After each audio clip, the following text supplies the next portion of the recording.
the Sixers are going to reevaluate Joel Embiid's knee in about 4 weeks. 4 weeks, 4 weeks to dangle that carrot in front of us. 4 weeks and not knowing whether the season's over or not. Trade deadline, though, is tomorrow. So we got a lot to figure out, well, the Sixers do, in the next 24 to 36 hours, whether they're buyers or sellers. We got lots to talk about this morning. We're going to talk about the deadline. Barnard joins us shortly here. Guys, Training the AM. We're live with your thoughts and opinions in 30 seconds.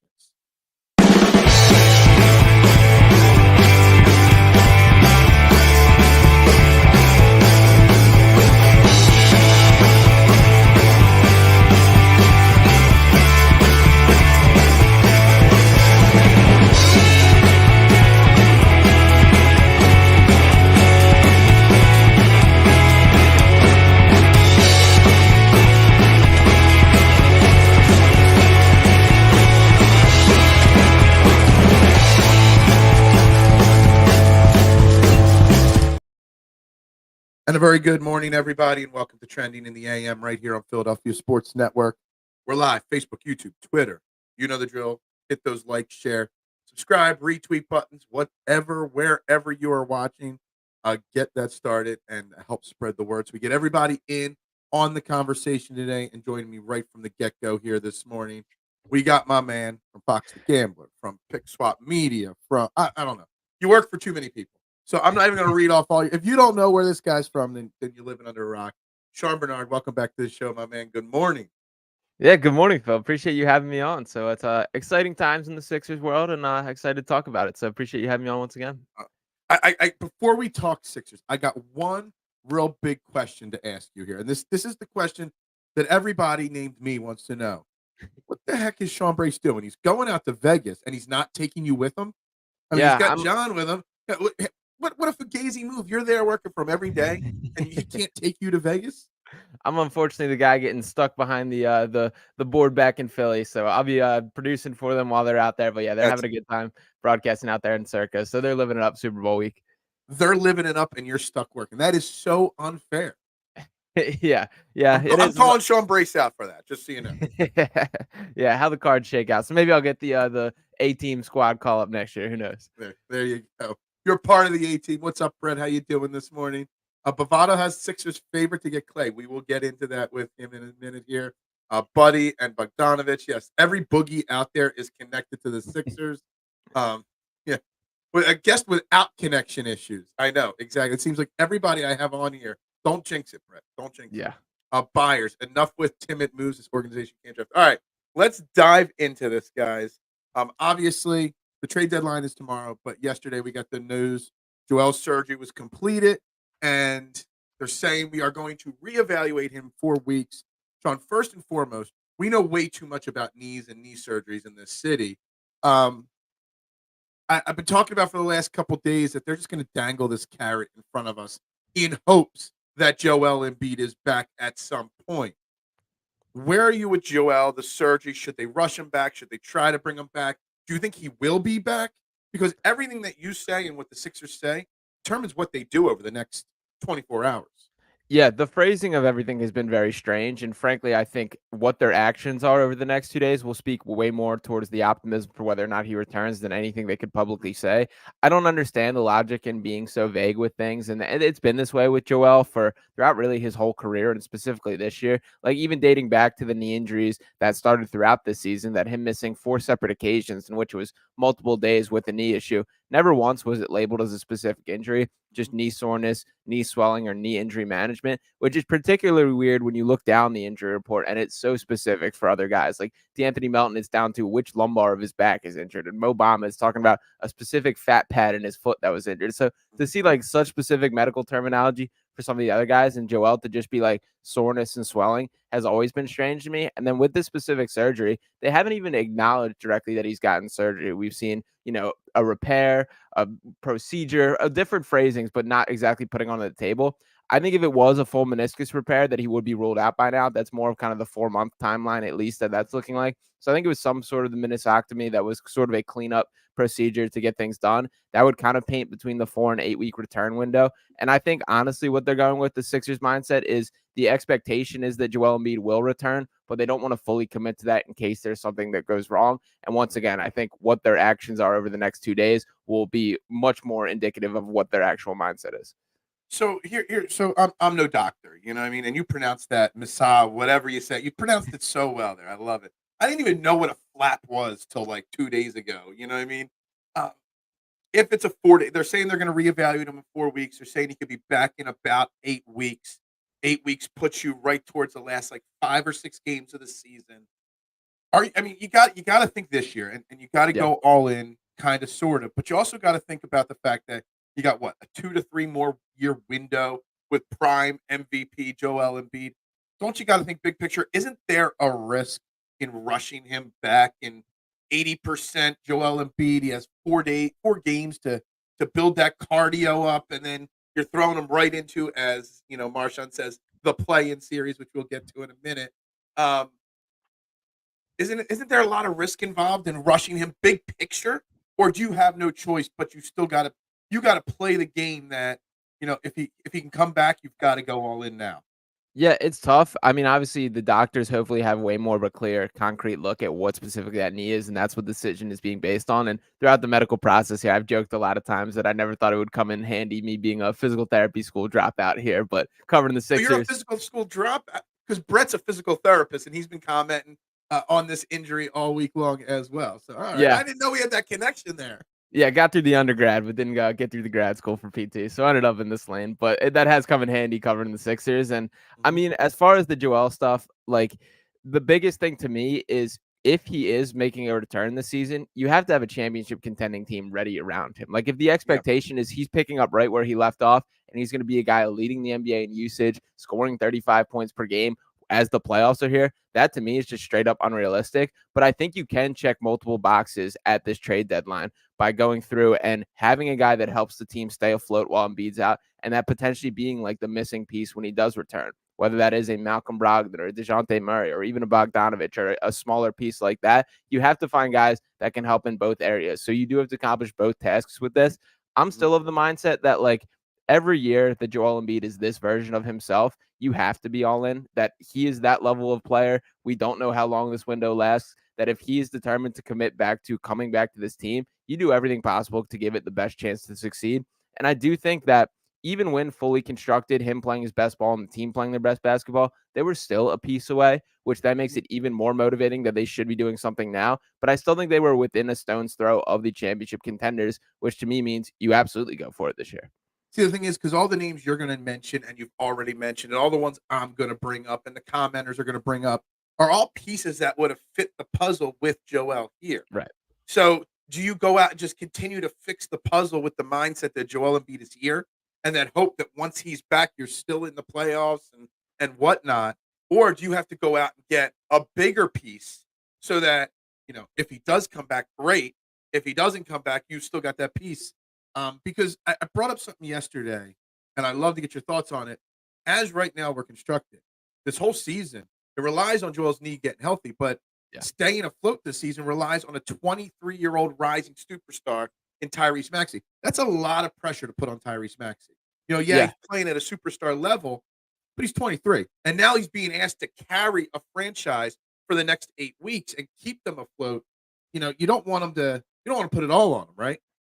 Yeah, I honestly think there's a little too much on Maxey's plate right now that I would love to get an additional ball handler and scoring option, somewhat of the Malcolm Brogdon or DeJounte Murray kind of mindset.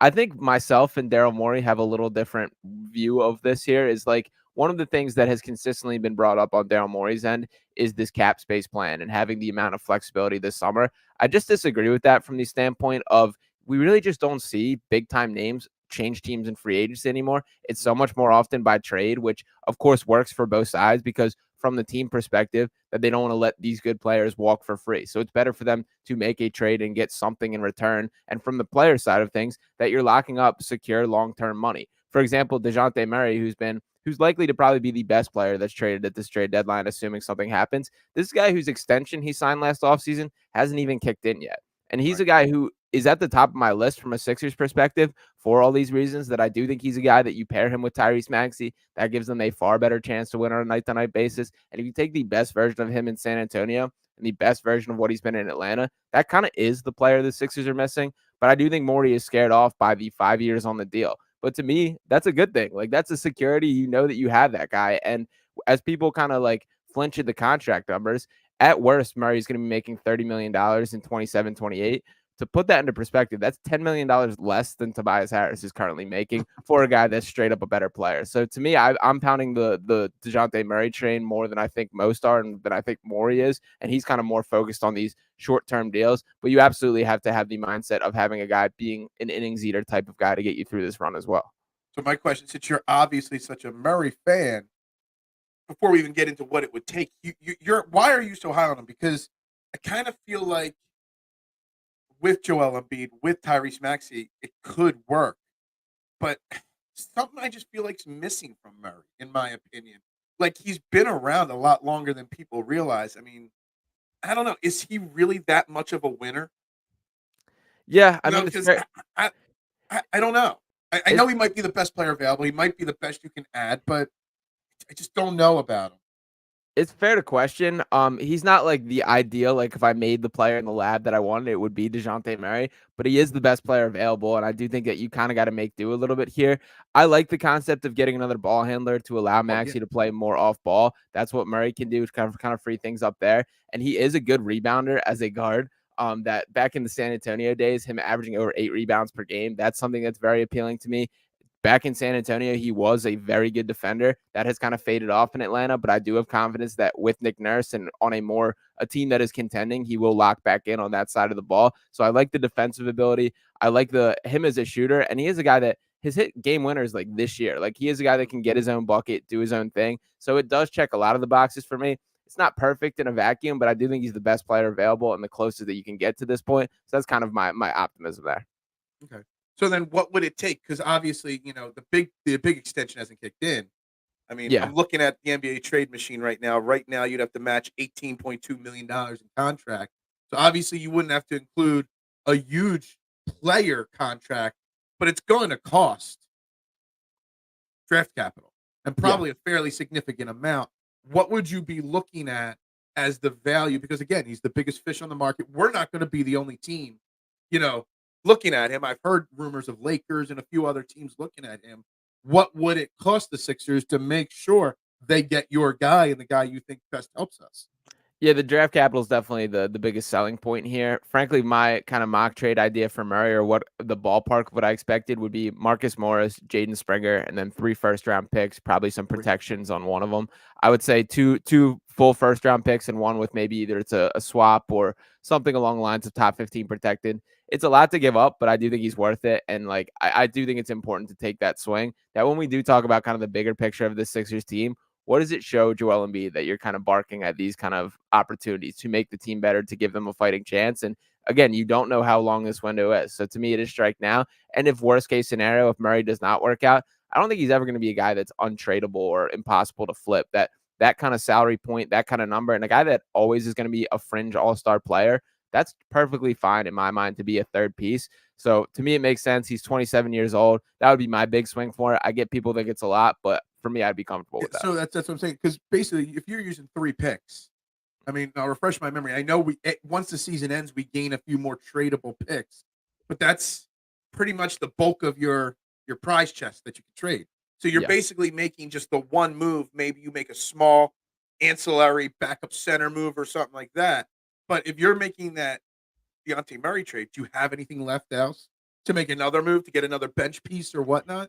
I do think that they're going to be moving a lot in the margins in way people that aren't quite expecting. Like, I expect KJ Martin to be flipped for a 2nd-round pick or a lightly protected 1st-round pick. I could see a Daniel House and Furkan Korkmaz for like a Andre Drummond and Torrey Craig and a pick kind of deal from the Bulls, something along those lines. So I think that they are going to be adding to the stockpile. And one of the reporters from Jake Fisher yesterday talked about them attempting to basically move up the ladder from draft picks, meaning that instead of having a 2028 first round pick available, that you swap that out to get like a 2025, which is more appealing to teams because it's sooner and all those things. So there's a lot on the back end that I think Daryl Morey is going to be working. I think that there's more flexibility than people are recognizing with this Sixers team. And especially when we talk about like Murray, like a team like the Lakers has even fewer to trade. Like they have a 2029 first round pick is really all they have to offer. So the Sixers are more in the driver's seat with more assets than a lot of teams out there. Okay. We got so many names popping through the comment sections trade wise. You mentioned Andre Drummond because I do want to. I want to try to hit on as many of these names that people are commenting, but you brought his name up. I know we've brought it up on this show a lot. We do need another center in here. Mm-hmm. You know, no matter what's happening, whether Joel's coming back or not.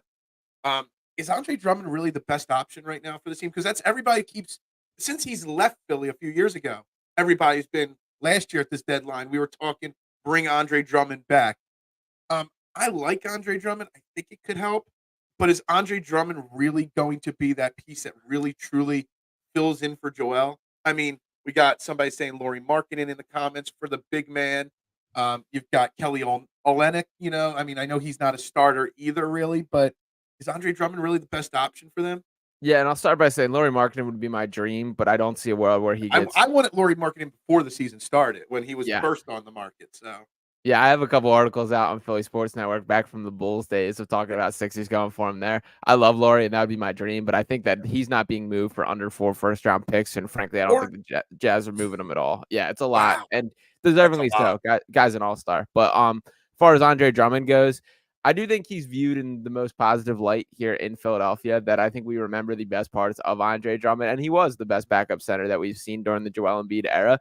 He's not a perfect player. Like, he has his flaws for sure. He would be the best rebounder on this roster, no doubt about it. And Joel Embiid included in that conversation. He would provide some rim protection in a way that Paul Reed doesn't quite do, and that Mo Bamba has been really inconsistent at. Been very underwhelmed by the Mo Bamba experience so far, and frankly, very frustrating player to watch out there for a guy that's 7 foot whatever, 8 foot wingspan and still struggles to rebound the ball. But for Drummond specifically, I think he's the most attainable guy out there that he's been kind of floating out there in trade talks. He very much falls into that innings eater category for me, that he would absolutely help during this period without Joel Embiid. But I also don't know how playable he is in a playoff series. Like, I think there's a real world where it's Drummond fills the starting role while Embiid's out, and then we get to the playoffs where Paul Reed is a better option for as a changeup off the bench. That seems to be the best version of Paul Reed, where he's a change of pace, come in, wreck some havoc, and make some madness for a couple minutes. Olynyk's a guy that appeals a little bit more for me from a playoff perspective, that he's a real deal high-level shooter. He's shooting 42.9% from 3 this year. That's a true stretch 4 that you can play next to Joel Embiid. So that does appeal to me in the way that, like, Tobias Harris has not. Tobias shooting the fewest 3-point attempts per game since 2015, 2016 this year, which is incredibly frustrating to me. So I get the appeal from Olynyk for more of a long-term standpoint, but I do think backup center should absolutely has moved up my list of priorities with Joel out and just seeing how bad things have looked of late. Do you, I mean, because they're the only names we've heard. Are there any other backup bigs available that people aren't talking about enough or at all right now?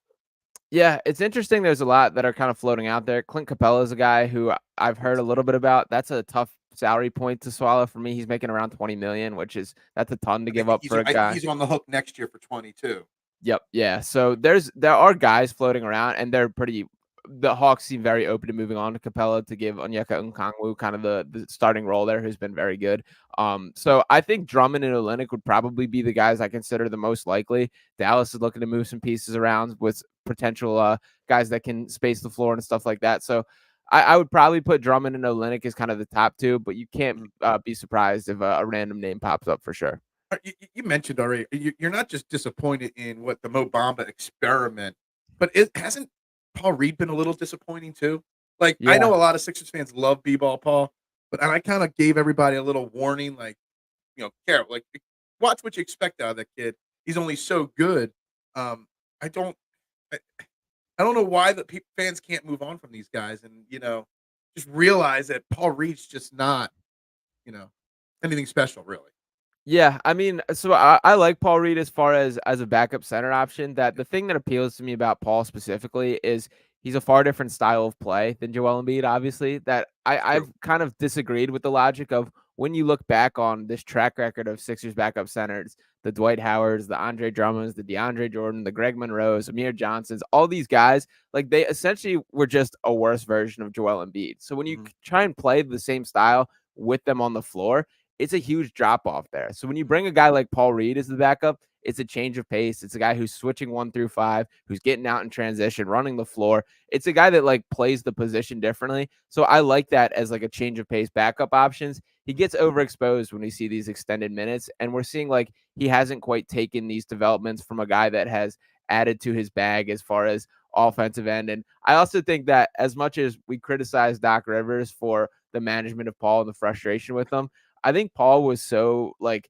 focused on not getting yanked off the court last year that he played within like the tight box of what he was supposed to do. We're seeing him with a little more freedom with Nick Nurse, and at times it's just like Paul Reed going off the rails for a couple moments in time. So I think we see the good and the bad with all of that.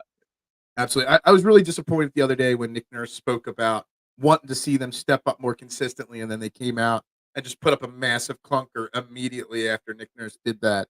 I've said it before on the show, and this kind of gets off topic, but we need more of our executives and coaches in Philly to be honest and truthful with the media and the fans, like Nick Nurse, because I mean we're getting a whole new coach and culture with him, but that part of it is not discussed enough. Just how straightforward he is with all of us. Yeah, and it's a nice contrast coming off the Doc Rivers experience for sure, because Doc was quite the toot his own horn and kind of portray things and not exactly as they were going on, as if, we're not all watching the game and seeing what's happening as well. So the Doc there was definitely felt the frustrations there. Nick Nurse has been a nice change of pace from start to bottom, from the management of the team, the rotations, the lineups, how creative he's been with a ton of stuff, changing defensive formations just about every stoppage, and his management of everything as well, even his handling of Joel. I thought it was cool him speaking to kind of the mental side of Joel the other day, which was asked kind of about the status of the knee, and Nick Nurse kind of shifted gears and talked. And like from a mental standpoint, he's been a little up and down right now. That you got to feel for the guy, that he's a competitor, wants to be out there, and he's going through it right now. So it has been cool how Nick Nurse has managed this team, and that is one of my biggest reasons once again for why they must go for it this year. That's a championship caliber coach, and he looks like it. Yeah, absolutely. All right, let's get to some of these other names here. You mentioned it. Commenters mentioned it. We've all mentioned it a lot. Before Joel went down, my number one choice to add to this team was Malcolm Brogdon. Now, I don't know if he's the right answer with Joel missing most of the rest of the season, but Brogdon to me was the perfect fit next to Maxey in the backcourt. You could slide D'Anthony Melton whenever he's back, which is supposedly very soon, back to a bench role where he belongs. That strengthens your bench to an extent. Is Brogdon a realistic expectation in the next 24 hours to be a Philadelphia 76er?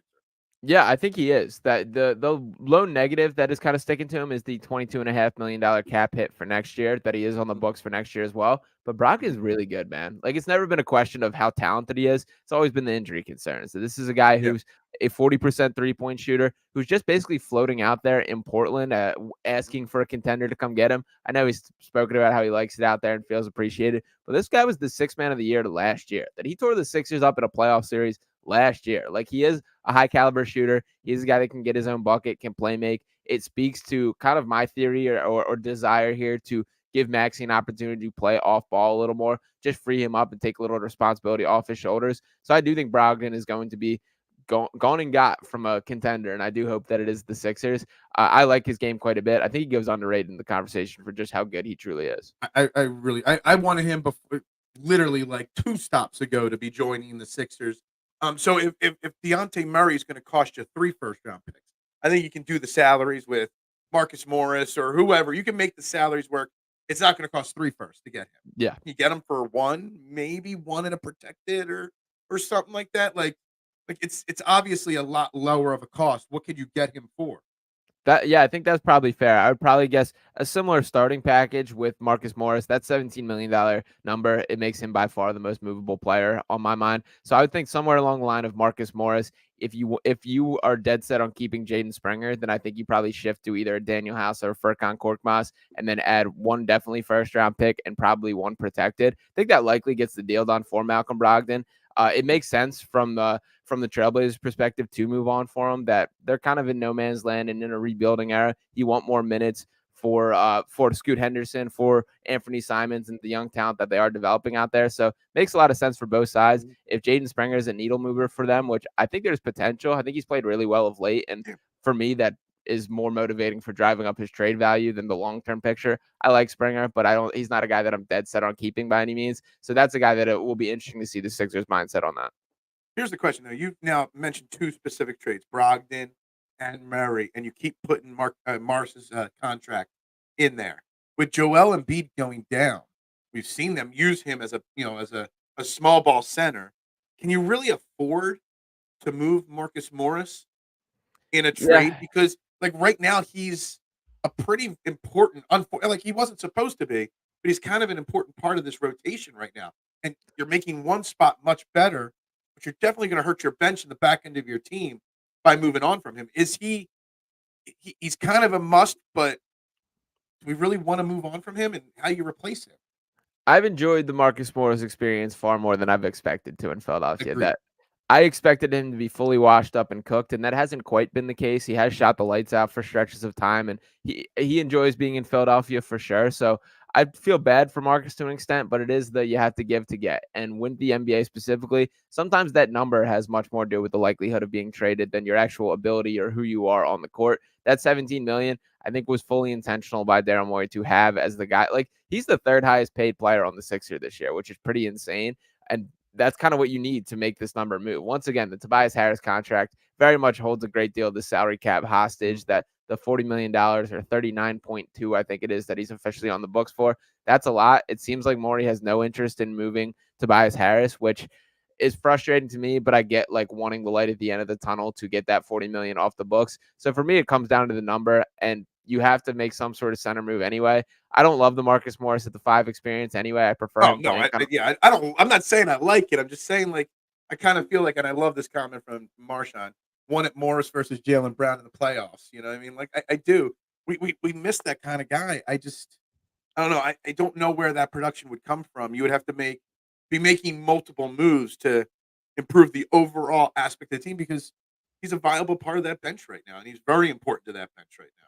Yeah, he is. I mean, in this case, like, you got to think from a scoring perspective, which I would still consider his biggest strength. Like a Malcolm Brogdon deal, Malcolm Brogdon, an even better scorer than Marcus Morris is, and improving on those numbers there. And like the defensive side of the ball, I don't think he's a great defender. I don't think he's a great rebounder. He tries, he competes. So I give him credit there, but he is limited in that area. So any one of the names of the Kelly Olynyk's, the Andre Drummonds, even Paul Reed, I think, is better as just a pure rebounder and defender on that side from the big man perspective. So I like Marcus. I appreciate what he's done here, but not a guy that I'm unwilling to move by any means. All right. So my man Mitchie Poo in the comments brought it up 3 times today. He put it in my head like a week ago, and I've been talking about it, semi-sarcastically, semi-realistically, as a cheap grab. And that, I mean, crazy to say cheap, but Klay Thompson. He is falling out of the rotation. He's falling out of favor in Golden State. Golden State's not even that good. They might be willing to move on from him. I know he's having a down year. I know Klay Thompson isn't who he used to be. But what are your thoughts on the idea of Klay Thompson, a championship caliber player, getting a little fresh start here in Philly if the price was right? Yeah, I'm intrigued by it. That I think Klay, I mean, we know that this is not the version of Klay Thompson. He's no more the two-way guy. He can't defend really at all, and he's far more valuable to me on a roster with Joel Embiid than one without him. That I think we'll see like the benefits of Klay Thompson once Embiid returns to the floor.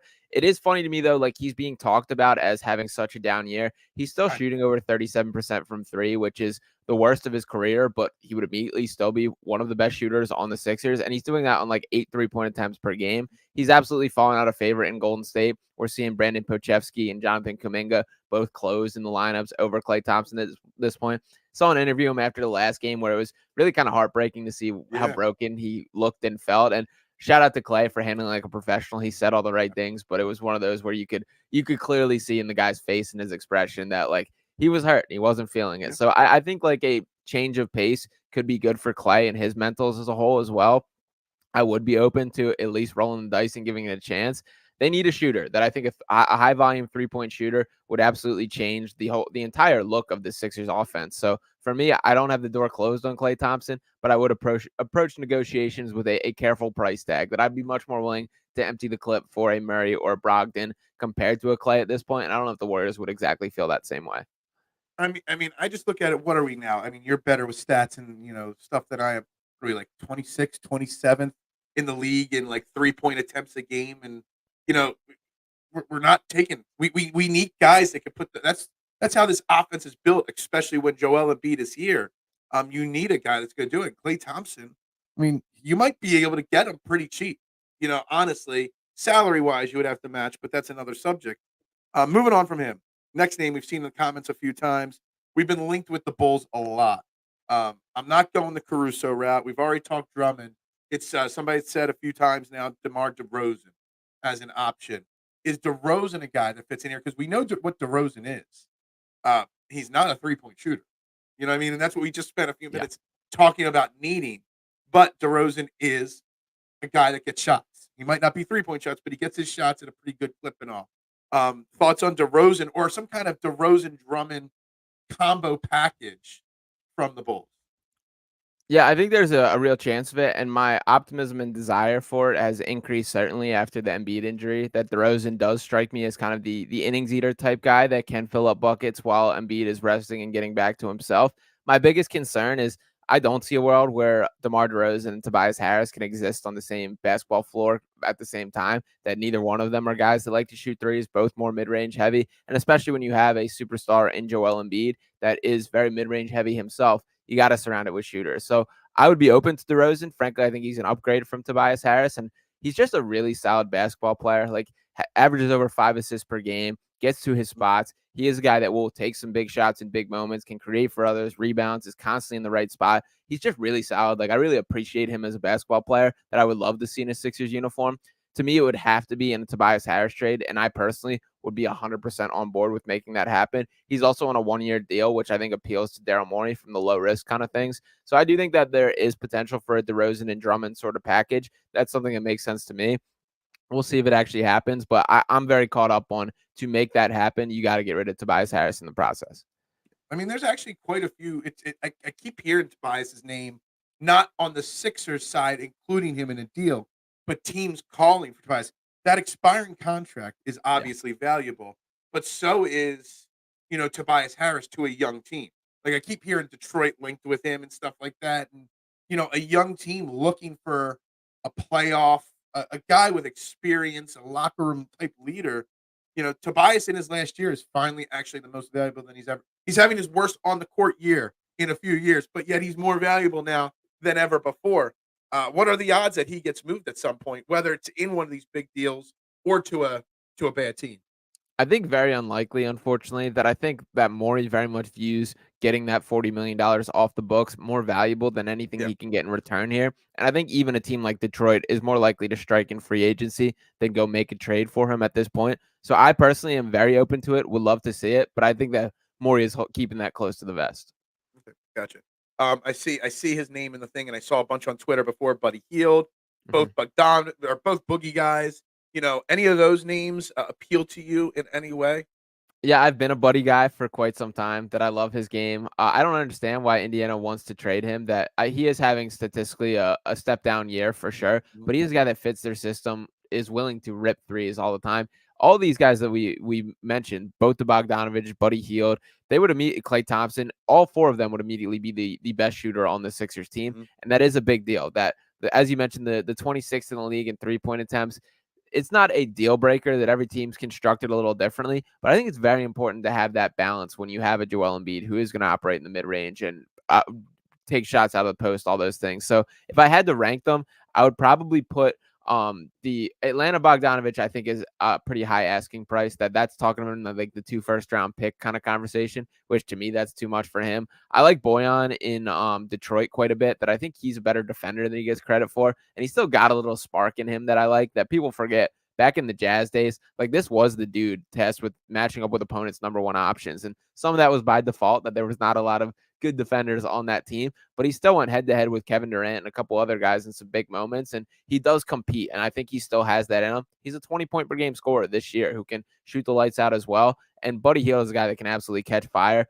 I envision a little bit even more than what we've seen with like the JJ Redick, the Seth Curry, the Marco Bellinelli or Georges Niang kind of shooting ability, that gravity that Joel Embiid commands, playing off that with some dribble handoffs. I think Hield's a more polished basketball player than he gets credit for. Can put the ball on the floor a little bit, can dribble, can handle, can pass. So I like Buddy. All these names are guys that I would be open with. And frankly, I think you need to get at least 1 or 2 of them by the deadline for sure.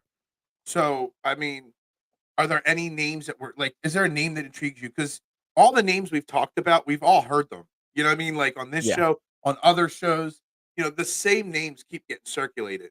And there's not many fresh ideas or new ideas or secrets rolling around right now. Are there any names that you like that aren't being talked about on a regular basis?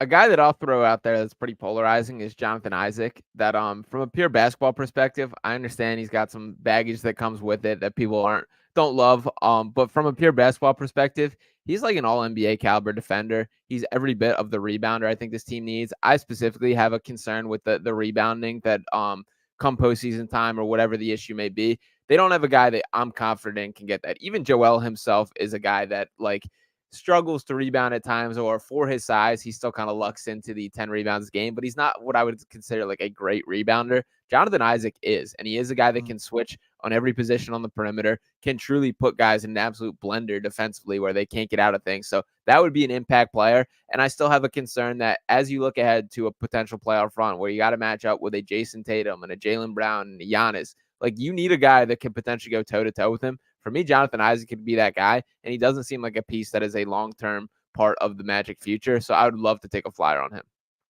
All right. Kyle Lowry. I know that's another name that people are talking about, and I don't know whether it was you or somebody else made a joke. God forbid if the Sixers' only move is bringing in buyout market Kyle Lowry. Do you have any interest in him in a buyout market? Because I wouldn't trade a bucket of baseballs, for him. But as a buyout market addition to this team after the trade deadline, if you go out and get Brogdon or DeRozan and go get Andre Drummond, and you are going to try to stay afloat till Joel comes back, I think people are writing off that Kyle Lowry could still provide that veteran leadership on the bench. Yeah, I mean, if a free roster spot is available, if there is like a 3-for-1 trade or 2-for-1 trade and you have room to sign a guy, whatever, like I'll take him. But I'm certainly not moved by bringing in Kyle Lowry. That there was a point in time in which I would love to have Kyle Lowry on the Sixers team. That was several years ago at this point. And I don't think that there's much more on the basketball court that he does that, during the Jimmy Butler years. I want this guy back. This is who I want. That I've would be the actually dream. said that was my bold thing, is to go out and get Jimmy Butler. I know it's not likely, but what harm could it do to bring Jimmy Butler back to Philly? That was my bold move a couple days ago, I said. Yeah, I would love to see Joel Embiid working the phones a little bit, giving his man a call and seeing what's going on down there in Miami, because it's been a weird year for Butler as far as really hasn't been on the court much and everything that comes with him. But the Lowry conversation for me, I don't think at this point in his career there's much more that he does on a basketball court than Pat Bev, who's already on this roster and checks a lot of similar boxes. I've been pretty impressed with the Pat Bev minutes this year. I think offensively he's been better than advertised, and we know what he brings from a spark standpoint, an intensity standpoint, and leadership standpoint. So I would take Kyle Lowry, but I certainly would not be moved by him coming to this team. Yeah. Jimmy and Kobe. We got a Jimmy and a Cody Martin sighting here. But this one here, this is like we're gonna learn, like we said at the start of the show, we're gonna learn everything about the Sixers team.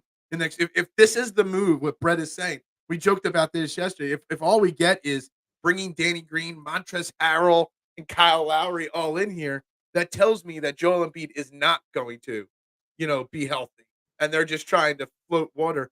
If this team makes decent moves, just say it's Brogdon and I don't know, pick any random 2 guys that they bring in here. Can they tread water? Can they hold water and be in a good enough spot so that when Joel's back, they can make their run? I think they can. That I still think like there's work to do. My ultimate prediction, I think there's probably 3 smaller additions that are made. I think Andre Drummond, I think one of the shooters, I'm going to go with Bojan Bogdanovic as my prediction. And I think either a Malcolm Brogdon or a Tyus Jones is an 8-point guard. So I do think that they end up checking all 3 boxes. I don't think any of them are quite the caliber of player that we're hoping for, or that I think would ultimately change things. But I do think you change the look of this team. And I don't think this team is that far off from contending. It is very dependent on whatever the Joel Embiid situation when he comes back. But I do think that if you do check all these boxes, Embiid comes back looking like himself, that this could be a potential championship contender. And as great as the East is, like, it's deep, but none of these teams are top to bottom that much better than the Sixers, I feel. Even the Celtics, who are far and away the leader of the pack, like, to me, they're not like, this isn't the KD Warriors that you have to go through. You have a Right. fighting chance in this series. And if Embiid is playing like himself, he's the best player in that series. So I still have optimism. I think the Sixers should go for it. And I still think they do make a couple notable moves. I mean, but let's be honest. There's a chance that they do try to go for it and Yeah. can't get a deal done because people are making so many jokes. I mean, Lauri Markkanen's worth 4 first round. Like, the value of these guys on the trade market are insane right now. It takes 2 to tango, and you've got to outbid the other team. Can they tread water till Joel comes back if they can't make a big move? If all they do is buy out market additions or just run it as is, I mean, we say it means that Joel won't be back, but it could just mean that they got outbid on every single player. Yeah. Can they tread water? Because they've looked pretty bad the last, couple games without Joel Embiid out there. Almost deflated to an extent.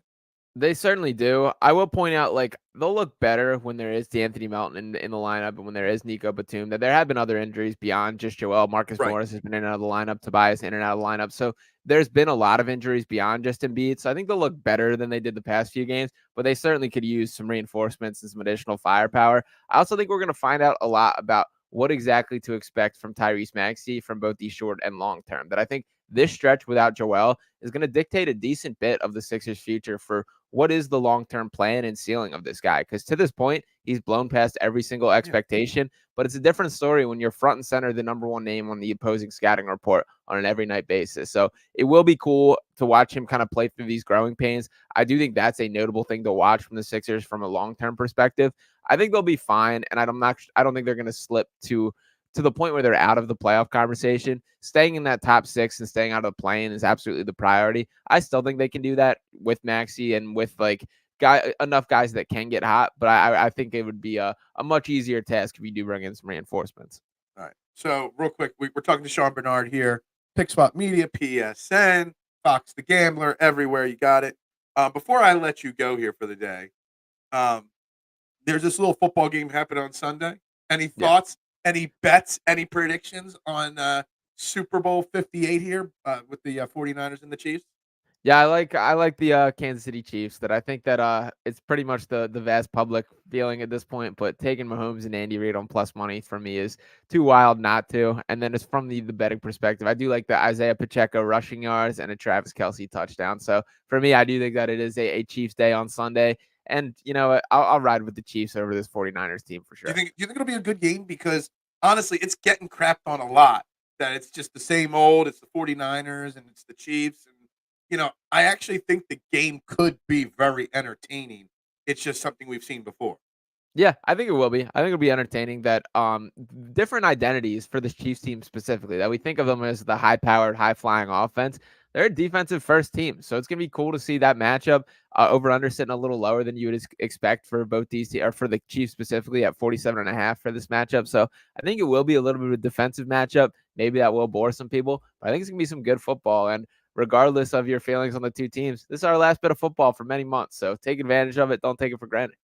Look, Sean, I know, you guys got a lot of gambling talkers on your channel, but is anybody talking about the Waste Management Phoenix Open and parlay? Like the ultimate bet Super Bowl weekend is picking a winner in the golf event and parlaying it with the Super Bowl.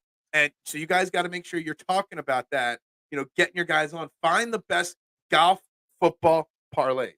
I like that. Yeah. And shout out the Swing It and Ding It podcast, which I produce over there. They're doing they went into a little bit of the waste management stuff last night. That episode just dropped. So yeah, I'm not as in touch with the golf world personally that I can speak to that, but that would be the dream for sure. Yeah, I love it. And I would get killed in the comments after you left. I'm now required to ask this of every single guest that comes on the show. Godfather or you got to understand before he answers K1, Sean is like 12 years old. He might not even have seen these movies yet, K1. But Godfather or Goodfellas, Sean? Yeah, I'll go Godfather. I won't say this is a huge dig my heels in opinion here that I'm not quite my lane that I run in. I'm not a huge movie or TV guy in general. I end up flipping to sports like 10 times out of 10, which I don't know what that says about me fully, but I will go with Godfather just because my uncle would definitely appreciate me going with Godfather. Gotcha. You're going with your family opinion on that. All right, Yeah. so you're running the 1 and 2s, there at Fox the Gambler today, while everybody else is having fun in Vegas. What else you got going on? I'm sure you're going to be appearing everywhere over the next 24 to 36 hours with this deadline happening. Yeah, we do it as much as possible. So just dropped the episode on Pick Swap Media, kind of with 3 trades that I think the Sixers could do, and so kind of some mindset for the Joel Embiid stuff, all those other things. Also got a Sixers Digest channel that's rolling out with a ton of trade content pumping out there. So check that out. And yeah, for today I'll be locked away in the Fox Sports The Gambler studio, producing for them from 2 to 6, and then the Villanova game later tonight. So busy night for me for sure. Awesome, Sean. Thank you very much for joining this morning. Go get some coffee in you. Get ready for the rest of the day, and we'll talk again soon, my man. Absolutely. Thanks for having me on, Phil. All right, thanks, Sean. That was Sean Barnard on the I Have No Sponsor hotline right there. Always appreciate his time. Got lots of comments to catch up on. We'll do a little quick reset here in a second, but before I do that, I got to put up Brett's comment. Casino and Heat. Casino's a great movie. I love it. But Heat is severely underrated, Brett. And you know what else is in that drug gangster range? Blow with Johnny Depp. Blow and if you want to put Blow and Heat, on there, Brett, me and you would have been best friends forever right there. So we're gonna do a quick reset here. You're watching Trending in the AM right here on Philadelphia Sports Network. Hit that like button, share button, subscribe button, retweet button, wherever you're watching. Make sure you drop your comments. We're talking Sixers. We're talking the trade deadline. We can talk about anything else. I got other things written down here. Lots to dive into. But I want to try to it's going to be there's over 100 comments. I can't get back. I missed a lot of really good comments. So if there's anything you asked that I didn't address with Sean, re-comment them, and I'll make sure I bring them up because there's some definite good topics there with this trade deadline. Let me see just the last few that I didn't even put up. Yeah, gracious. Yeah, Godfather, not even a question. Godfather 2, not even a question. Remember, movies are weird to Zoomers. They're outside doing things and not staring at their phone. Yeah, Blow is intense. It's a great movie, and yeah, spectacular. Extremely underrated and extremely underappreciated in the gangster drug dealing mafia movie realm. We are only good friends on Philly. Yeah, there you go. So real quick, also, we did the reset here. You guys asked for it, but also linked in the description of the show.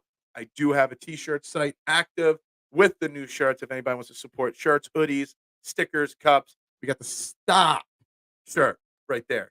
We got the Core 12 shirt available in lots of different colors. You don't have to pick the specific colors that are on the screen. These are ones I just snapped. And of course, the original Fairway to Heaven, not the copycat Live Golf Tour one right there. So make sure you check that out if you're interested in supporting the show. Lots of ways to support the show: super chats, shirts, likes, shares, subscribes. They support the show as well. So make sure you do that. Below is a good movie, but I hate the characters. Bunch of whiny, entitled people. But then they did their job making you hate them. It's like a heel in wrestling. Like if you're cheering the heel, you don't want to cheer. It's really weird because Mister, like I always talk about the Americans and how I, love the show The Americans, one of my favorite shows of all time.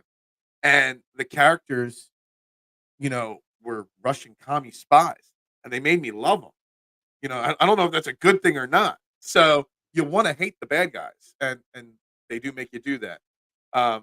Great plot though; it was fantastic. I'd be happy with two of Brogdon, Bogdanovich, Buddy, Murray, or available Bulls, not Levine. Brett, let's get back on topic here with the Sixers with this.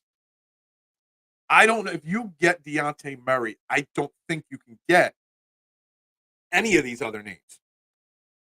You might be able to get an Andre Drummond type to back up center. But if you're going, Dejounte Murray, that's, as he said, it's going to cost you 3 first-round picks. And I know we got 5 or 6 now going into next year that we could trade. But I think that pretty much, like, if it's do you want Murray and Drummond, or do you want Brogdon, Bogdanovich, and Drummond? Like, like, and I'm not using those names specific. I'm just generally speaking. Would you rather get a couple players or 1.5 players? And I'm leaning towards the world. I've always wanted. Maybe I'm a little biased because I've always wanted Brogdon on the Sixers. I always thought he would fit well on the Sixers, even before Maxey. Like multiple rooms. I thought Brogdon would have been good next to Ben Simmons to an extent. Or we could have traded for Brogdon in the Ben Simmons scenario. So I'm always a little partial there. You got Bogdanovich, you got Buddy Hield, DeRozan. Would you rather Deontay Murray and Drummond or DeRozan, Drummond, and somebody else? Or would you rather Murray and Drummond or Brogdon, Bogdanovich, and Kelly Olynyk? Like, where would your mindset really want to be? I made accusations to Jason. Who? What? When? What? Stop. A lot of people don't like Godfather 3. Godfather 3's only crime is that it wasn't 1 or 2 and that the last act went on forever. Still a great film. I disagree. It was just the reason why I don't like it was it didn't need to be made. He is 100%. But I love Ray Liotta playing his dad and the depth behind the mom and the dad and how one didn't care and one did about what he did. Yeah, like my mom would turn me in a heartbeat, just like she did. I see a world where Morey gets Atlanta's Bogdanovich and Sadiq Bey. Sadiq Bey is an interesting name. I've got the trade machine up just so I could see contracts and stuff like that to get back to Atlanta's page because I'd gone to Miami for a second. Sadiq Bey's on the last year of his deal. He's only making $4 million. So him and Bogdan. Oops, I clicked the wrong button there. Him and Bogdanovich from the Atlanta. You have to match $23 million in salary, so you'd have to go with Marcus Morris and a Korkmaz to make the money work, and then you'd have to throw in a couple first-round picks probably. But Bogdanovich and Sadiq Bey, it works. You can make it, and that would make you better. Toby isn't going to Atlanta for Murray. Could still trade him for the Pistons. Yeah, Boogie, and him at the Pistons. Maybe you can get a pick out of it. I don't know. They really want Tobias Harris, so there is a chance that could happen. It was a loose autobiography. I don't know how exact to the details it was, but it was a true story. But with every true story, especially in the gangster realm, there's some liberties taken.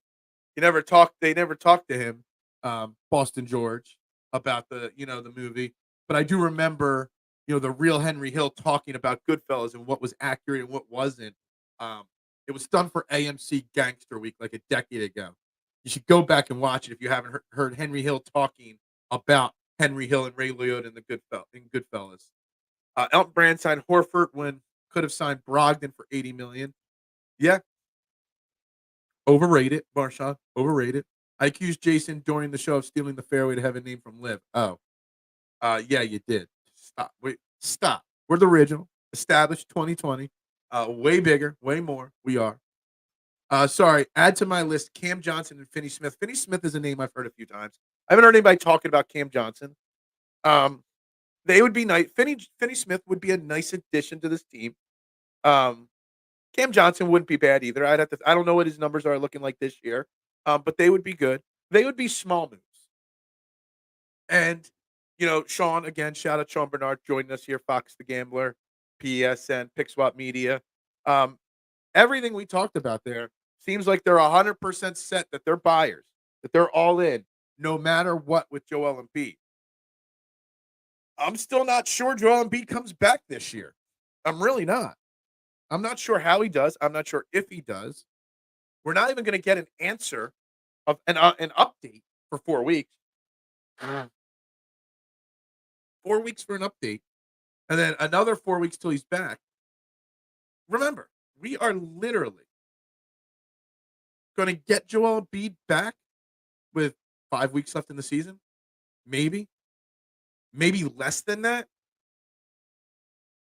Is it even worth it? Like, Joel Embiid getting him back, risking his future? I don't know. Everybody's dead set that Joel's coming back at the end of the season. Everybody's dead set it's the right thing. Are you putting him at undue risk for the next 3 years by rushing him back? Do you want Joel Embiid rushed on a surgically repaired knee to come out and put that stress that the playoffs bring on that knee, I can't say it's necessarily the right move. I'm not saying it's the wrong move, but I'm not saying it's the right move. Donnie Brasco, it's a good movie. It is. Irishman was good, just weird CGI de-aging. I've not watched The Irishman, and maybe I'm a fugazi for that. Um, but I it's just too long of a movie for me. I don't have the patience to sit through a movie that long anymore. I just don't. If you don't mind reading subtitles, a great foreign gangster film was City of Gods. Um, I hate reading subtitles. What was that TV show Narcs or whatever it was called? Was it called Narcs? The first season of it, there were so many Spanish subtitles. Quit watching the show because I couldn't handle it. I don't want to read the screen. Maybe that makes me lazy, but I don't want to read the screen at all. Cam Johnson, 13.94%, 20 minutes, 40% on 6-3. That's the key. The 6-3 is a game. We really, really need to get guys that can get their shots up, take multiple three. That's the only reason why I want Klay Thompson. I know he's had a drop off, but we need guys that can shoot the three, that aren't scared to shoot the three. We need guys. If you're going to get a guy that shoots 6 threes a game, you better find another guy too. Smash that like button. Yes. What are we doing? How many likes are there, Eric? Let me refresh my back screen here. We had for early on the show, we had quite a few people watching. Not so many right now. 5 likes only on YouTube right now. What in the good God name are we doing here, people? Right now, there's 10 people watching only on YouTube, and there's only 5 likes. That means 5 people didn't do their job. Irishman was way too long. Yeah. Maybe younger me would have watched it, but old me, I can't sit through it. I've thought about watching it on a plane ride a few times, but I don't travel that far that I need that many hours of TV viewing on a plane for a different type. Yeah, absolutely. City of God was amazing. Yeah, I'll have to check it out. I don't even know if I've even heard of it. But anyway, we need guys that are going to shoot the three. We need somebody. I really was hoping there was another name because it just seems like it's Andre Drummond and it's Kelly Olynyk, and that's pretty much it for the backup center role, for that additional center role till Joel Embiid comes back. I was really hoping there was other names available, really, because I still do truly think we need, even if Joel is coming back.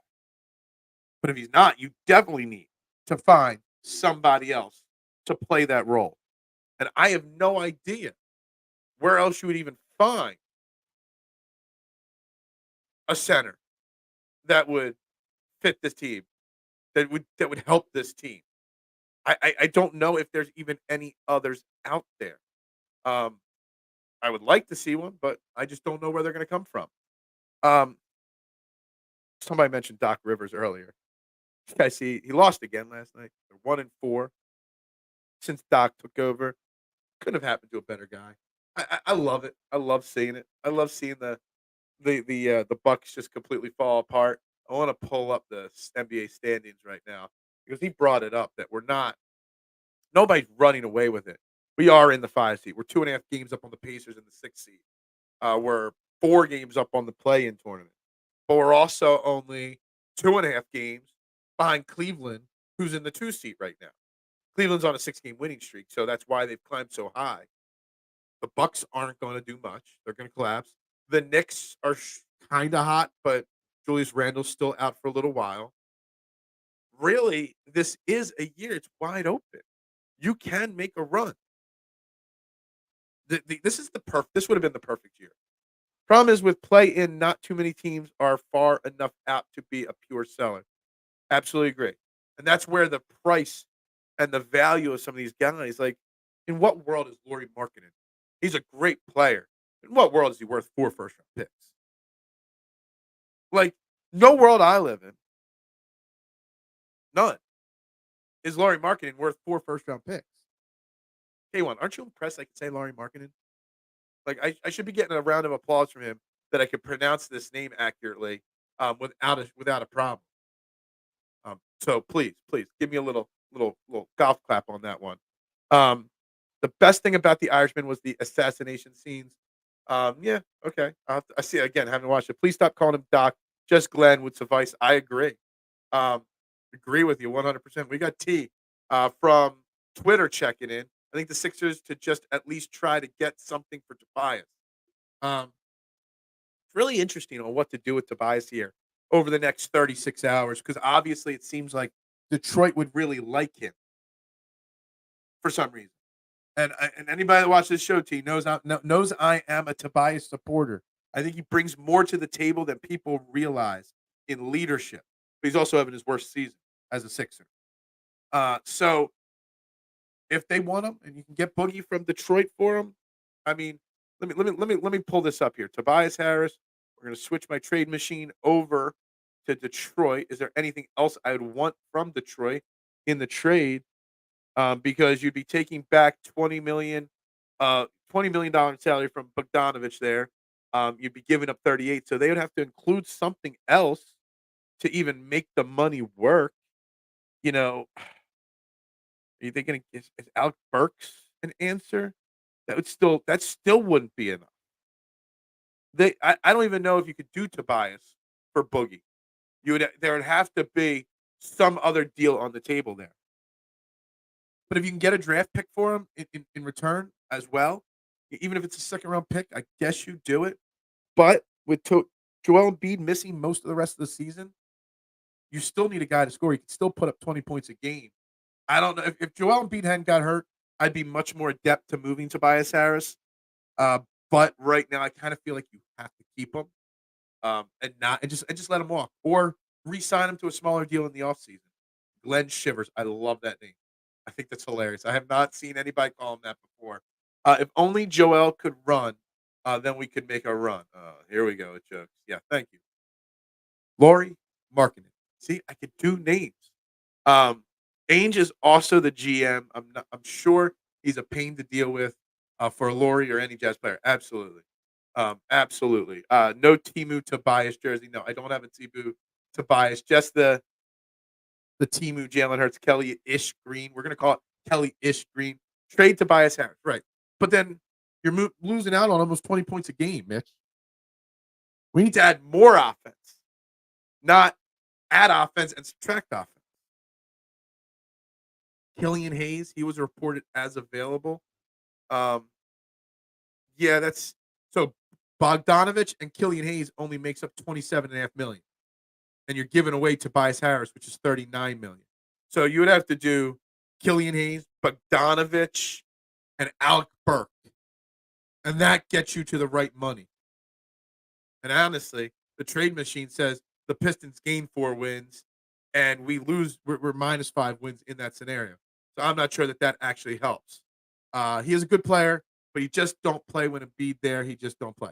I get it. I get it, my man. I know there's plenty of people, and me one of them, that it's time to move on from the guy. But I can't move on from a guy just to move on from him. I got to be convinced it's the right move. And Detroit, who wants him, I just ran through their entire roster on the trade machine. It does not make sense. You would need a third team to get involved in that deal, probably to facilitate it, at least in my opinion, from Delaware. Is that where T from Del is? Yeah. I was just saying T from Twitter because we don't get too many Twitter comments on this show, but we are here live every single morning, 8 a.m. for 90 minutes, talking all things Philly sports and worldly sports. I mean, I got other things to talk about. Non Philly sports today on the agenda. We still got about 30 minutes left in the show. It seems like Tobias is protecting his body from injury in case a team trades for him, but I can't really tell because he always plays with limited effort. Tobias Harris would have been a great player in the 90s, in the early 90s. Just because he's not quick enough and he's not athletic enough to fit into the modern day NBA, where we don't have basketball players, we got athletes playing basketball. Hey, I appreciate it. I'm not always right. I could be proven wrong sometimes. I wasn't right on Aqua Bowman. That's for sure. Inside joke to the Core 12. Dick's Warehouse Store has Tobias jerseys on clearance for the last 2 weeks. Get your $5 shirt now, guys. I love it. I love it. Look, I would be disappointed in seeing Tobias go just to go. If you're trading Tobias, there better be a big picture here. You better be bringing in Dejounte Murray and Bogdanovich and Andre Drummond. You better be bringing in multiple pieces. Because otherwise, I don't see where it works or where it makes sense. No more Australian point guards for the Sixers, please. Yeah, Benny Boy. I saw somebody, and this was not sarcasm. I saw somebody on Twitter because Twitter is a crazy ass place. There are some crazy people on. So are the Facebook super groups. And if you know what I mean by the Facebook super fan groups, you know what I'm talking about. There were people out there that were actually asking legitly and seriously for the Sixers to bring Ben Simmons back to the Sixers. Like, what goes through fans' heads when they say this stuff? Like, in no way would you like. I brought up a scenario where you bring in Markel Phelps. Makes sense, but you're not bringing Ben Simmons back to Philadelphia ever, ever, ever. Mitchie Poo, you stop it right there. Stop the madness. I buy you a crumb cookie if you're hungry. What did Mitchie Poo say last that we're upset about? Oh, the trade Tobias Harris thing. Man. I don't know. I don't know how I feel about the trade Tobias Harris. If there's a value for him, if you're getting something good, fine. Otherwise, I need to get a fair return. It just doesn't work straight up with Detroit, in my opinion. People would love Fultz back. I think Fultz has developed into a very good basketball player. He's healthy. He was hurt to begin the year, but he's healthy now. He shoots better. He still plays great defense. He still gets to the rim. Like I said, he could shoot actually now. He could distribute the ball. He could play the point guard. Fultz and Maxey, you could have a worse backcourt. Wouldn't cost you a lot. He's got an expiring contract. Long, lanky. I, you know, I would welcome Markel Fultz at the right price back with open arms. Is it a way we can get Jimmy Butler back? Absolutely, I would love it. Before Joel Embiid had to have surgery, I was talking on this show, T, about why not. If you're going to go all in, go all the way in. And you know how you go all the way in? You bring buckets back, and hopefully he wears 23, and I can rock that jersey again. You know, I've never taken that jersey down, T. I still wear it in public. Okay, I love him. I would love to see him back. Now, a deal is complex. I had it up earlier. I'm gonna do it again. Sixers, Miami. Your question is, if you bring Jimmy Butler back, he's still under contract for 2 more years. So all that cap flexibility you have out the window. Okay, in that scenario, you have to put Tobias Harris in the deal to get the money there. You would have to go with. Let's see. I don't even know if that is enough money wise. It is okay. So you would go Tobias Harris, Springer, and 2 first-round picks. They want to move on from Jimmy Butler, I think, the Heat. And I wouldn't be shocked if Jimmy Butler got traded at this deadline in the next 36 hours. They're trying to refresh to an extent that Miami Heat organization. And I think moving on from Jimmy Butler and that $45 million a year the next couple of years, they're going to want to do it. So you might not have to include a massive amount of picks. I do it. And I think you make your team better. There's a scenario where I get rid of Tobias Harris. They would love the Miami Heat, his expiring contract. You get off the books with Jimmy Butler. You throw in a first round pick, maybe a second one, protect it. You get the deal done. You throw in one of your young players like Springer or KJ Martin. You make them happy and you get it done. That would be the answer to Joel Embiid. Be like, yo, we're all in. Get yourself healthy. We could have had half of the Villanova guys who are killing in New York, but our GM, yeah. Well, you know me, Eric. You've been watching my stuff for a long time. You know my thoughts on Daryl Morey and his James Harden fascination. Sorry, Marshawn. I'm done my rant. Had to get that off my chest. Yeah. It's no good free agent. Yeah. That's the thing. Why having all this capital, like this free agent, this blah, blah, blah, blah, blah, blah. I can't speak right now. That's why having all this cap space in the offseason is meaningless because you're going to overpay players. Because who's going to be available this offseason isn't going to be that good. So you trade your picks, you get guys now, you use up that cap space that way. Harris has fleeced the NBA for $250 million in his career with another 80 to 100 coming before he retires. Hey, you're criticizing him for it? I'm giving him a round of applause. The dude got paid. The dude's a mediocre basketball player. He's a better basketball player than you're giving him credit for, but he's good. He's not great. He is not obviously worth a max deal. You know what he got it? He wasn't going to turn the max deal down. the thing that always gets me worked up is that all the people that are constantly, well, he wasn't worth the contract. Well, was he supposed to turn the contract down? You're worth 20 million. Somebody offers you 40 million. Are you say, I'm not really worth that? I'm going to say no. Pay me less. Of course, he's going to get his bag. Of course, he's going to take advantage of his bag and get it. Why wouldn't he? He'd be nuts not to. Okay, but it's beyond spilled milk. He's at the end of the contract, which makes him valuable in the trade deadline. I get it.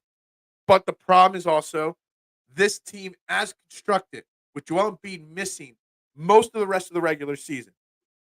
Tobias Harris gets buckets most of the time. Tobias Harris still can get his shot off at times. He can still put up 20 points a game. He's still one of your locker room leaders. Maxey ain't a leader yet. Joel's hurt.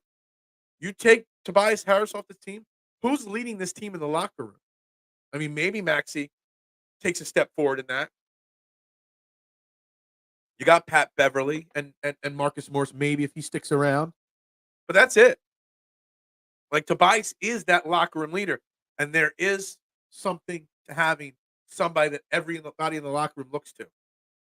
There is an element of importance to that leadership role. This is a safe space. This is always a safe space to say what you feel. Sometimes I agree. Sometimes I disagree. But it's a safe place. But again, can I just remind everybody that Glenn Rivers is 1-4 in Milwaukee? I love it. I love it. What's more likely to happen? The Milwaukee Bucks fall out of the top six, or the Sixers fall out of the play-in. I don't know. Dombrowski just said on WIP that they had a quiet offseason, but Phillies have no glaring holes. Did he say that? Live on WIP just now. You know what that is, Brett? That's Dave Dombrowski being a smart GM and him trying. He's in the middle of a contract negotiation with somebody, and he's trying to say, we don't really need you. You come to our asking price. We're not going to your asking price because we're good. There's no way he really thinks that there's no holes on this team. So I think it's more of a marketing tactic to the free agents he's talking to. That would be my hope, at least. Not my best guess, my best hope. When is KD, Kevin Durant, ask out? I don't know. Phoenix. I said it when they brought in Bradley Beal. That's just going to be a disaster in Phoenix. And it's not working out too great. There is no reason to keep crying about the contract. It's like your ex-wife celebrating her 10-year marriage with the other guy, and you still complaining. Yeah, I mean, I'm not complaining about the contract. I'm not worried about it. The contract's over. I like Harris, did what he's supposed to do to get the bag, but he's not the only player that robbed the NBA. Absolutely. There are so many guys that are overpaid. NBA contracts and the way they do it, the way the salary cap and the contracts are structured and all, far too many guys get big bags that they don't deserve. But it's just the way of the NBA. And I stand by this. You're obviously new here to the show, T, but I've been saying it since day one. They had no choice but to give him that contract because you couldn't trade what they traded for him and Jimmy Butler combined and let both of them walk. They didn't choose Tobias Harris over Jimmy Butler. They chose, Ben Simmons and Brett Brown over Jimmy Butler. Jimmy Butler said, peace out, deuces. They're like, all right, we got to keep Harris now. Can't trade all those assets and just lose it all. So, Harris got what he got. And good for him. I never get upset when people get a big payday. If they choose the worst team in the league to get the biggest payday from, when you're an athlete and you got a chance to secure a bag, you do it. You worry about the reputation and everything else later. You get your money. Glenn. Good old Glenn Rivers, my man. It's not just a contract. It's that we did not choose him over Jimmy Butler. How many times can I say that? We chose Brett Brown and Ben Simmons over Jimmy Butler. And Tobias Harris. So Ben Simmons screwed Tobias Harris over more than anything else. Because if we choose Jimmy Butler over them, or tell that Brett Brown and Ben Simmons, look, we're keeping Jimmy Butler whether you like it or not. There's the door if you don't like it. Then the Tobias thing doesn't happen. I still say, and I'll say it again, and I'll say it again for the rest of my time, that if we just run that team back with Tobias, with J.J. Redick, with Jimmy Butler, all of them, and we give them a whole offseason again, and we bring them back We win the title the next year. I stand firm by that. I believe that was our opportunity to win a title. We missed out on it, damn it. Maybe a few years ago I'd have been okay with this. I don't when he bought a stake in the union, I thought it could happen.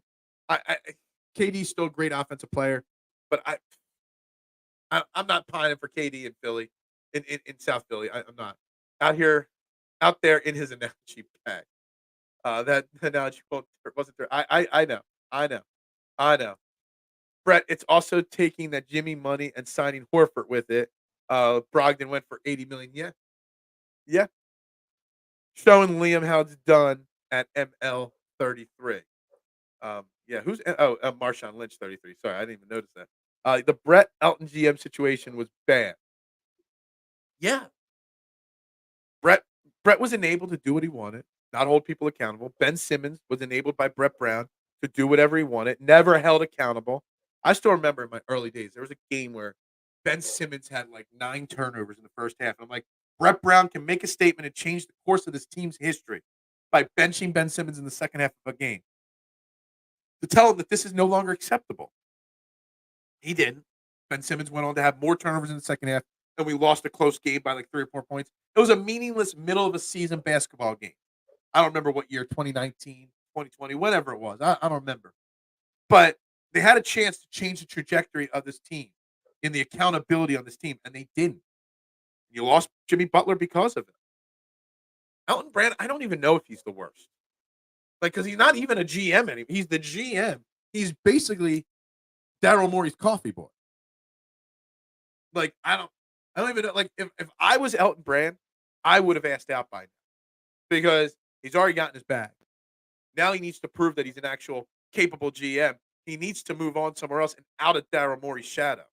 Or we need Daryl Morey out of here and just let Elton Brand redo his thing. I don't care. Compounding the Mikel for Zeri, and a first mistake was trading for Tobias and signing him over Jimmy and signing Horford. Again, we didn't sign Tobias over Jimmy. Tobias was signed because of Jimmy. I don't know how many more ways and how many more times I can explain this to people. It was the other way around. Tobias was the result of Jimmy leaving. Elton Brand swung for the fences. Not man. Exactly. The trades to bring Butler and Harris here.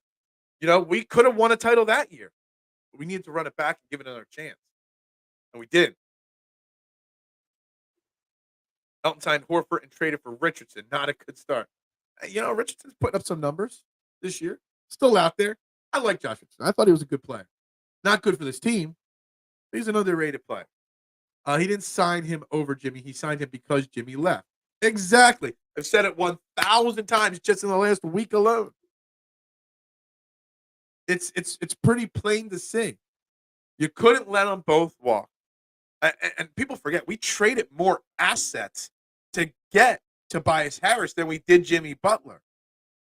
I forget all the details. We gave up more for him than Jimmy Butler. It is what it is. Everyone that Embiid wanted to keep, they got rid of. Yeah. Poor Joel. Wasting away. Not in Margaritaville. Man, it's frustrating. It really is.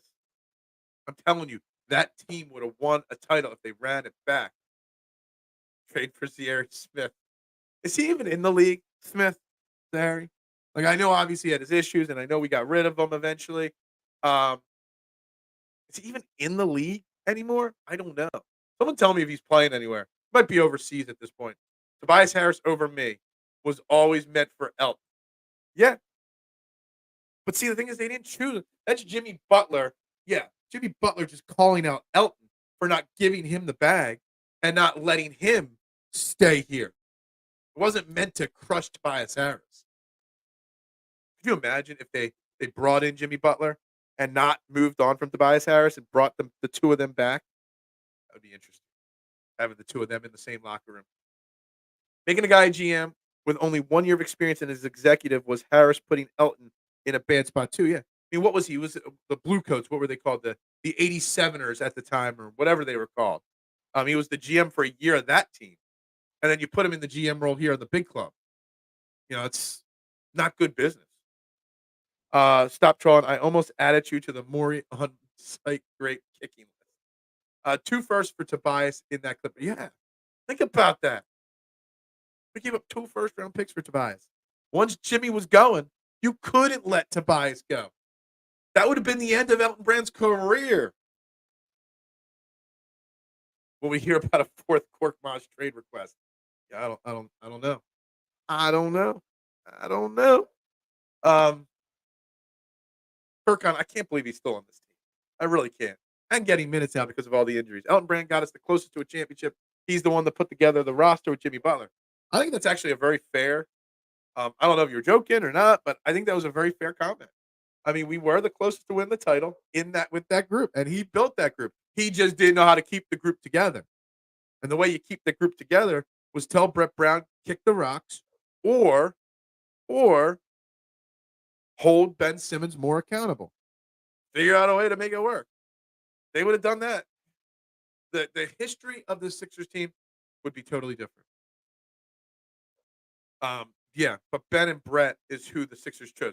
It's 1,000% accurate. It's what I've been saying for 100 times now. Eric, calm down. Put the Elton Brand poster away for a second. Oh man, I will say Elton did trade 2 seconds for Burks and Robinson when this bench needed juice badly. Yeah, they were good moves. They were good. Elton Brand wasn't all disaster as a GM. It's nothing the Sixers can do right now, and Morey is banking on this summer. But there's nothing going to happen this summer. And I'm not on on the side that says we have to go all in and make massive trades or anything right now. I'm not. Because I still don't believe 100% that Joel will play again this season. And but I kind of feel like you have to attack this trade deadline with the offseason in mind, knowing that you got all this cap space in the offseason, but there's nobody to use it on. You might want to bring these guys in now. Get them in here now. Get them in the building. Get them working with this team. Luck down the Fultz trade that brought us Maxey. That might be his legacy. I mean, that could be a good legacy to have, right? I still don't think Jimmy Butler ever wanted to play in Philly. He's friends with Wade. I don't know. He wanted to play with Joel. And I think Jimmy Butler did connect with the fan base here very well. He's got that blue collar, hardworking, Philadelphia mindset that makes him fit into this city really well. Brand is a Duke guy, yes. I'm old school Big East UConn. Gotcha. That's what it is. This team needed help when Joel was healthy. Get a long-term help like Brogdon. It helps this and next year. To me, right now, if you had to put a gun to my head and I had to say I have to make one move, I am making that move for Brogdon because you got him here this year and next year. That would be my number one dream move because I think it helps big picture the most. It might not fill the void missing Joel Embiid the rest of this year. But big picture, Brogdon and Maxey as your backcourt for this year and next, I think it's a smart move. And I want it. Fantastic legacy to have. Yeah. It's nothing this summer. If I'm Embiid, I'll rest until put pressure on them. Yeah. At what point does Joel Embiid say, I want out? It's a conversation someday we might have to have. If he's not playing again this season, it makes no sense to be buyers, does it? I mean, I would think not, K1. But knowing what the free agent and the offseason looks like, maybe you get a jump start on the offseason now. You start reshaping next year team this year. These guys get in now and start learning Nick Nurse's system now, how to work with Tyrese Maxey now versus in the offseason. Teams get desperate at the deadline. Sometimes they'll trade away a player cheaper than you think. I really want it for, but I really want to get rid of him, so I'll take 3 picks. Philly's still in love with Jimmy. Ugh. That's why he said, "I wish I was still playing on this team after beating the Sixers in Philly to send us home." Yeah, that really rubbed me the wrong way when he said that. If I was a Heat fan, I would have been pissed. A backcourt of Brogdon, Maxey, Bev, and Melton, healthy, pretty good. It's damn good. I don't think enough's been said about how good Pat Beverly. I expected Pat Beverly to help this team. I didn't expect him to play the way he is. But I think the other thing is you bring in Brogdon. Melton on your bench is amazing. It makes your bench better, deeper. You got a guy that can jack up threes on the bench. You got a guy that can play great perimeter defense on the bench. I think it has a win-win. You get a proper backcourt mate for Maxey, and Melton goes to where he belongs. He has the Philly mindset that they need that type of player. I still will call Miami. If Daryl Morey hasn't at least called Miami and said hello, um, then I think he's doing a disservice to this team. I still got is this the Miami roster up here? Yeah, I got the Miami roster. They got anybody else on their team? Somebody had mentioned Caleb Martin. He's getting 6.9 million this year next. Duncan Robinson, he's still making way too much money. Josh Richardson, you could get in here cheap for a bench player. Don't need that. Nikolai Jovic. I thought I saw Jokic. I was like, what? Yeah, there's not much you could want on this team. I think the Heat already realized they made a mistake in trading for Terry Rozier. So I don't know what they're gonna do. I'm not sure. How crazy was Jimmy saying he wished he was still playing on this team? That's a hell of love. Um, it's crazy. If I was a Heat player, I'd be pissed. If I was a Heat fan, I'd be pissed. Um, I would love to be living down in South Beach. It would be pretty cool. I like Melton. He plays hard. I was a huge fan of him, T, when we got him, because I watched a lot of Grizzly basketball back when he was with the Grizz.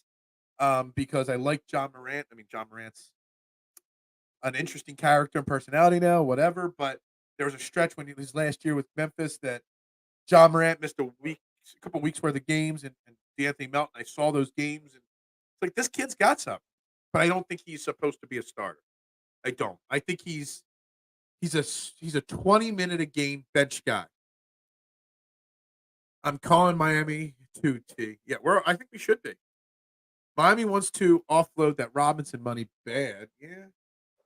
I don't know. How's Duncan Robinson even play? Is he even playing? Like I know last year he was out of the rotation. Let me see. He's averaging 13 points a game this year. Wow. 2 rebounds, 2 assists. Let me see his numbers here. He's shooting 39.9% this year from 3. It's not bad. I think he's doing okay this year.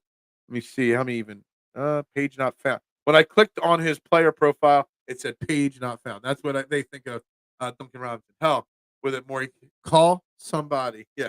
Just somebody. Just make a move. See, I don't want just any move. I want moves that make sense. Yeah, I think they would value our expiring contracts. I think Tobias for Jimmy Butler, the parameters would be based there, and it would work. And I think it could work. If they trade for Clay, Phil will have a Joker smile on Friday. I don't know. I like the idea of Clay. I do. I know he stinks this year. In comparison, I know he's old. He's on the last year of his deal. Move one expiring contract for another. Get a guy with championship pedigree. Struggling. Maybe a fresh start reinvigorates, lights a fire under Clay. Clay's going to be 34 this offseason. He still wants one more contract. Somebody's going to give him a 3-year contract. Maybe. I'm game for it. Malcolm Brogdon reminds me of Andre Miller. I like that comparison. I was a huge Andre Miller fan. Heady point guard, he could definitely help. I haven't seen enough. I don't remember Malcolm, but Andre Miller had a weird release on his shot too. Never thought it was going in, but it always went in. He was a really good player. Just reported Hawks don't have any deals on the table for Amherst that include a first-round pick. There's gonna be so many rumors floating around. I just got the mud joke. Oh, yeah. Yeah. Gotcha. All right, guys. Final 2 minutes of the show here. Didn't cover. Debo Samuel running his mouth again. Idiot. We'll talk about that tomorrow. Jacob Media being broke. Didn't cover that. We didn't cover the ESPN, Fox Sports, TNT Sports, the joint venture, merger, whatever today. We can leave that on the table for tomorrow. Didn't cover. Marshawn was there watching last night. My appearance on Edge of Philly over under recap show. I had some doozy of a predictions that went wrong this year for the Philadelphia Eagles. So we didn't get into any of that. We spent the whole day talking Sixers. And honestly, because based off of any rumors that happened, we're going to be talking about them again tomorrow. Did you see Asante's interview about Donovan? No, I will write it down.